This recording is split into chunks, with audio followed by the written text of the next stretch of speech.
어떻게 보면 이 변화산의 모습 속에서 변모된 모습들, 그 모습은 잠깐이었어요. 우리가 기적이 있고 이적이 일어나고 하나님의 놀라운 역사가 있죠. 그런데 우리가 있어야 될 곳은 일상의 자리라는 거예요.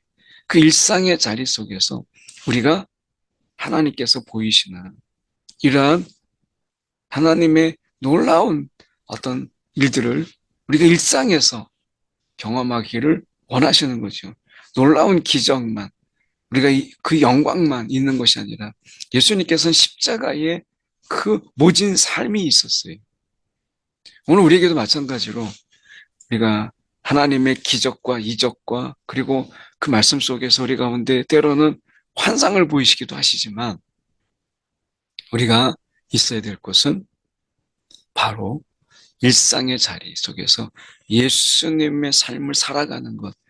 우리가 십자가의 삶, 십자가를 지고 살아가는. 그래서 우리가 평범한 하루의 평범한 삶 속에서 예수님과 함께 동행하는 이런 삶이 우리 가운데 요구되고 있는 것이죠. 오늘 본문의 말씀은 누가복음 9장 28절에서 36절까지 말씀입니다. 이 말씀을 하신 후 8일쯤 되어 예수께서 베드로와 요한과 야고보를 데리고 기도하시러 산에 올라가사. 이제 예수님께서 이제 제자들을 데리고 베드로, 요한, 야고보를 데리고 이제 기도하러 이제 가십니다. 기도하실 때 용모가 이제 변화되어서 그 옷이 휘어져 광채가 나더라. 이 영광스러운 어떤 변모, 이게 이제 있었죠. 어떻게 보면 우리가 이 생전에 이 하나님의 나라를 볼 자도 있다라고 하는 것을 미리 말씀하셨어요. 그래서 이 말씀하신 것을 그대로 이제 이 제자들 베드로, 요한, 야고보에게 보이시기 위해서 용모가 변화되고 그 옷이 휘어져 광채가 나더라. 우리가 나중에 부활 이후에 살아갈, 어떻게 보면 그 부활의 몸으로 살아갈 그 모습들, 이 용모가 변화되고 썩지 아니할 이런 용모, 나이가 들어도 주름이 지지 않는 이런 용모, 아프지도 않고 그리고 힘들지도 않는 이러한 용모로, 그리고 그 옷이 휘어져 광채가 나더라. 이런 광채가 가득한 이런 모습으로 변모하십니다. 어떻게 보면 하나님 나라, 어떻게 보면 하나님의 통치, 그러나 그 완전한 하나님의 나라를 이루었을 때 그 속에서 살아갈 모습, 이 모습을 그대로 보여주세요. 문득 두 사람이 예수와 함께 말하니 이는 모세와 엘리야라. 여기서 모세는 구약 성경의 토라, 그러니까 율법서, 모세오경이죠. 이 모세오경의 대표적인 인물이고, 엘리야는 이 느비임이라고 하는 예언서에서 역사서를 포함해서 이 느비임을 대표하는 인물로 엘리야를 이야기합니다. 그러니까 결국 모세와 이 느비임의 대표인 엘리야는 구약 성경 전체를 상징하는 것이죠. 이 상징하는 이 두 인물이 이제 같이 있습니다. 어떻게 보면 그들은 이미 죽은 자들이지만 그러나 예수님과 함께 있음으로 인해서 하나님의 나라에서의 그 삶의 모습을 그대로 보여주었어요. 그래서 이 율법서와 선지서를 대표하는 이 모세와 엘리야를 이제 보내심으로 인해서, 같이 있으심으로 인해서 이제 예루살렘에서 있으실 일을 증언하게 하시죠. 영광 중에 나타나서 장차 예수께서 예루살렘에서 별세하실 것을 말할세. 이 별세라는 이 말은 세상을 떠난다. 한자적으로는 그런 의미죠. 그런데 세상을 떠난다라는 말인데 예수님에게 임박한 죽음을 이제 완곡하게 표현하는 것인데, 이게 헬라어로 보면 이 말이 엑소도스예요. 이 엑소더스라는 이 말은 출애굽이라고 하는 이 표현인데 결국 이 예수님께서 죄와 사망에서의 해방. 그러니까 예수님께서 새로운 출애굽, 예수님을 통한 이런 새로운 출애굽을 통해서 온 인류가 이제 예수 안에서 예수를 믿는 자, 온 인류, 그 중에서 예수 믿는 자, 이 구원의 실효성이 예수 믿는 자에게 있는 거잖아요. 그래서 죄와 사망에서의 해방, 이 모든 속박에서 우리를 건져주시려고 하는 이러한 부분인 것이죠. 사단은 우리를 계속해서 자기의 지배 아래, 죄의 지배 아래 두기를 원하시지만 예수님께서 이런 죄와 사망, 이런 사단의 이 속박, 이런 것에서 우리를 구원하시는 의미로 별세라는 말을 하세요. 그래서 예수님께서 하시는 이 별세라는 이 말은 단순히 세상을 떠난다라는 의미 속에서 우리가 훨씬 더 깊은 의미를 담고 있죠. 그래서 예수님을 통해서 이 모세가 이제 출애굽을 가졌잖아요. 근데 이제 예수님을 통해서 새로운 출애굽을 통해서 이제 죄와 사망으로부터 우리를 이제 새롭게 건지시는 이것을 우리 가운데 보여줘요. 엘리야는 죽음을 보지 아니하고 그가 하늘에 올라간 자예요. 우리가 죽음이라고 하는 것을 뛰어넘어서 이제 그 하나님의 나라에서 영원히 살아가는 것을 보여주지요. 그래서 모세와 엘리야 굉장히 의미가 있죠. 32절에 베드로와 및 함께 있는 자들이 깊이 졸다가 온전히 깨어나 예수의 영광과 및 함께 선 두 사람을 보더니 이 졸음이라고 하는 것이 항상 문제예요. 베드로가 항상 기도할 때 1시 동안도 깨어있을 수 없었더냐라고 했을 때도 그때도 졸았고 지금 예수님의 이 변화산의 모습 속에서 하나님의 나라 이 생전에 하나님의 나라도 볼 자도 있다라고 하는 속에서 이 증인으로 불렀는데 거기서도 졸아요. 우리 육체의 한계가 있기도 하지만 이러한 영적으로 굉장히 중요한 포인트마다 베드로가 조는 모습을 보면서 안타까움도 같이 어쩌면 우리가 이 세상에서 오늘 이 시간이 우리에게 귀중한 영적인 어떤 가장 귀중한 시간이랄 수 있다는 거죠. 그래서 우리가 깨워서 기도하는 이런 우리의 모습들이 지금 우리가 필요한지 모르겠어요. 그래서 우리가 이 졸음 때문에 때로는 우리가 이 피곤함 때문에 기도를 우리가 미루는 이런 부분 속에서 지금은 우리가 더 기도할 때다라고 하는 것을 한편으로 베드로가 보여주고 있는 것처럼 보여서 우리가 좀 더, 힘을 내야 되겠다 하는 생각을 갖게 됩니다.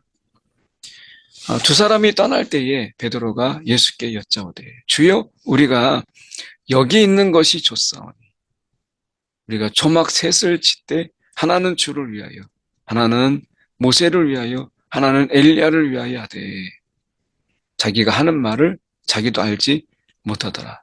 좀 잠꼬대 같은 이야기를 합니다. 그래서 지금 생전에 하나님의 나라를 보여주는 것인데 지금 여기에다가 초막 셋을 이걸 짓고 산다라는 이게 말이 돼요? 더군다나 이 변화산의 모습 속에서 이 베드로의 모습은 여기가 좋사오니 라고 말하죠. 어떻게 보면 이 변화산의 모습 속에서 변모된 모습들 그 모습은 잠깐이었어요. 우리가 기적이 있고 이적이 일어나고 하나님의 놀라운 역사가 있죠. 그런데 우리가 있어야 될 곳은 일상의 자리라는 거예요.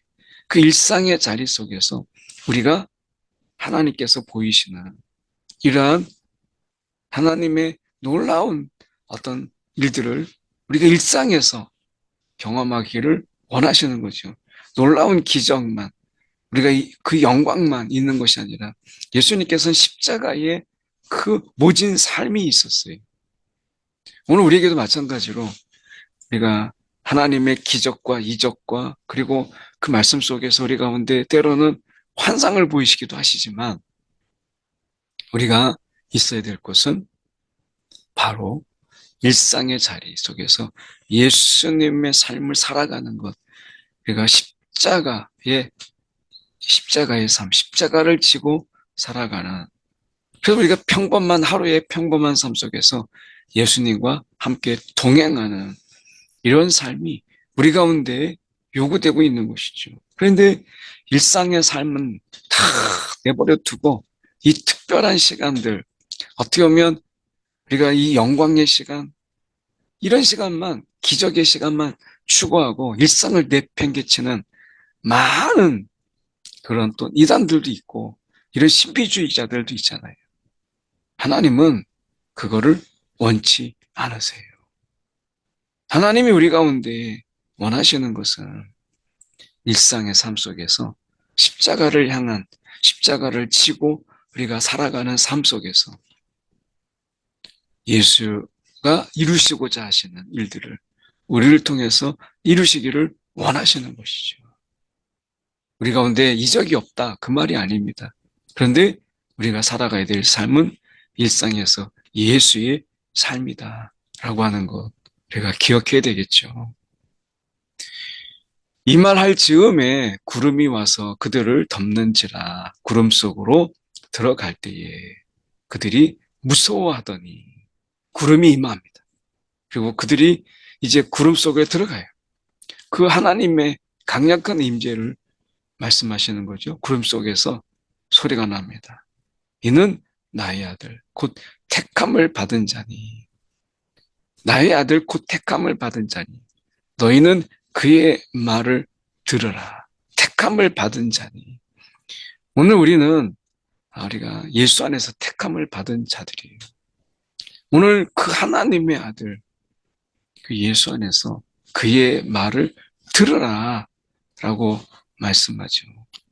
오늘 이 택함을 받은 자, 오늘 그 예수 앞에 우리가 그의 말을 들으라.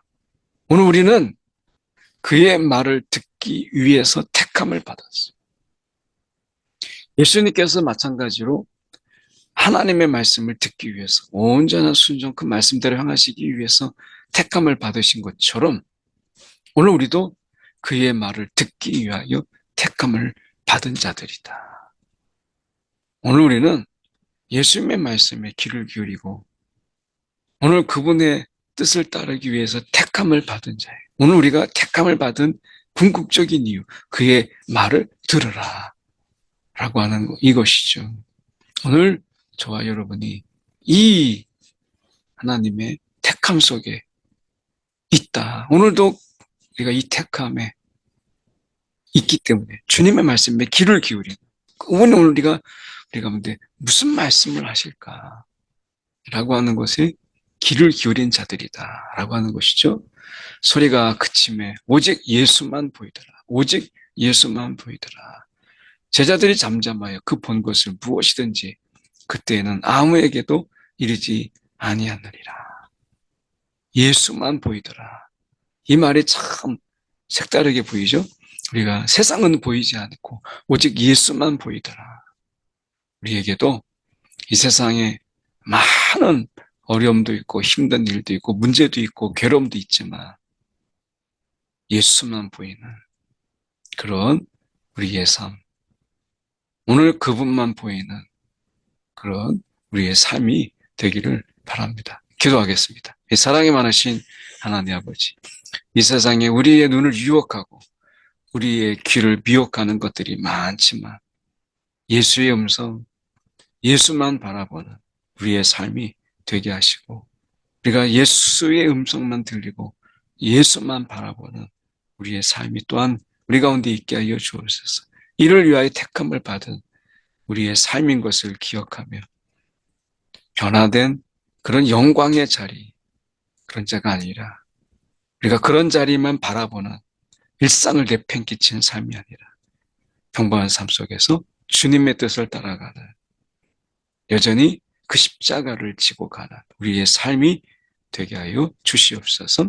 살아계신 예수 그리스도를 받들어 기도드리옵나이다. 아멘.